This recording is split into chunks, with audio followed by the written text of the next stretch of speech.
जो लोग भी यूपीपीसीएस की तैयारी करते हैं, ये वीडियो उनके लिए बड़ा महत्वपूर्ण है, क्योंकि आज की इस वीडियो में मैं बताऊंगा कि सिलेक्शन करने के लिए ये पार्ट बहुत ज़रूरी है और इसको लोग बहुत लाइटली लेते हैं।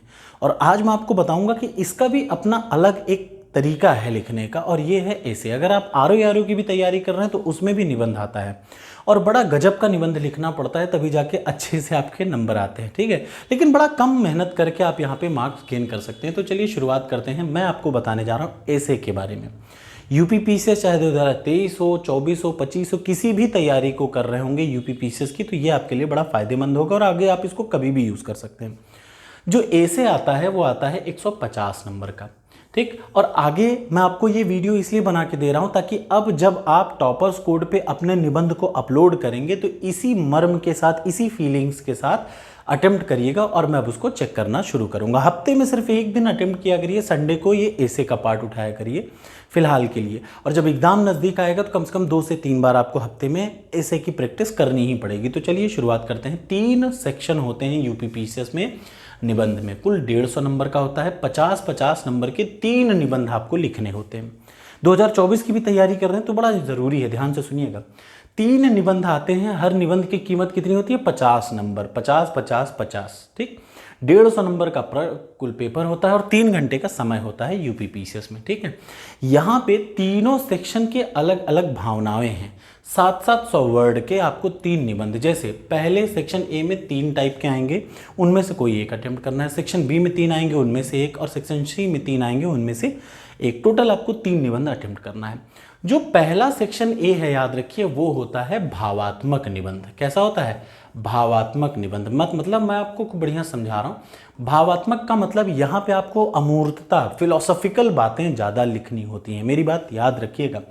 यहाँ पे जो भावात्मक निबंध है, जैसे साहित्य कला, literature and culture, social sphere और पॉलिटिकल स्फेयर, इसमें जो भी निबंध है उसमें आपको भावनाओं को, भावना का मतलब जैसे होता है ना कि हाइपोथेटिकल बातें करनी है, पारलौकिक अलौकिक बातें, साहित्य की बातें, ठीक, साहित्यिक बातें। साहित्यिक का मतलब समझ रहे हैं? आपको क्या करनी है? हाइपोथेटिकल बातें करनी है, या भाव को, ये सीधे दिल को छुए ऐसा निबंध लिखना होता है। याद रखिए, एक लाइन में कहा जाए तो ऐसा निबंध जो दिल को छू जाए वो होता है भावात्मक निबंध।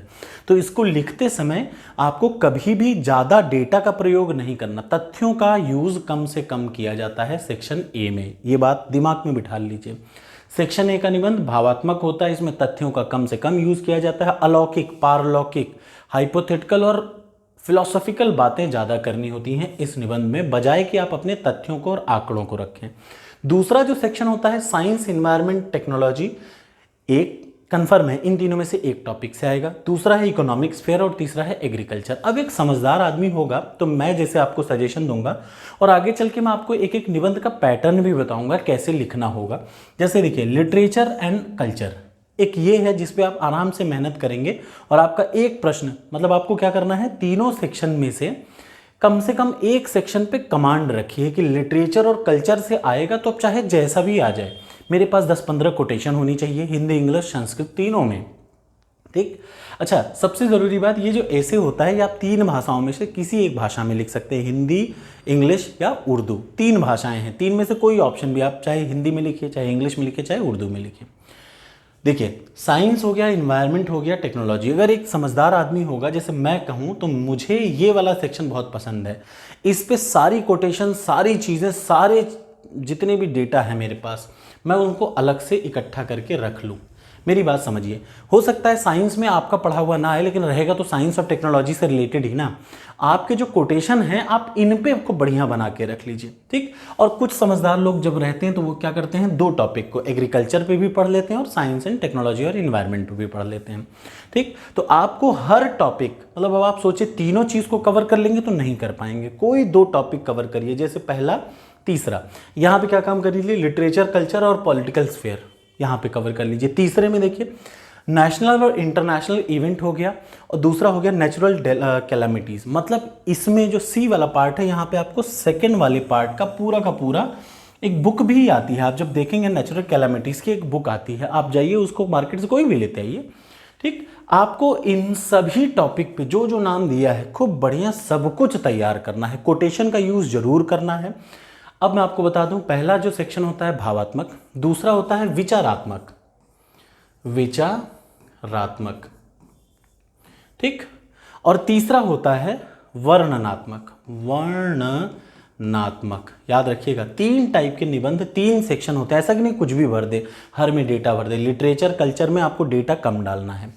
यहाँ पे आंकड़ों और तथ्यों के बीच में कंपैरिजन करना है कि मतलब ये आइडियल है, एक्चुअल ये है, आइडियल ये होता है, एक्चुअल ये होता है। याद रखिएगा, पहला है भावात्मक जो दिल को छुए, दूसरा है विचारात्मक जो दिल को भी छुए, दिमाग को भी छुए, और तीसरा है वर्णनात्मक जो सिर्फ और सिर्फ दिमाग को टच करे। मतलब यहाँ पे आप जितना डेटा आप रट सकते हैं, जितना डेटा, जितने आंकड़े आप दे सकते हैं। तो सेक्शन सी वाला आंकड़ा बेस्ड होता है।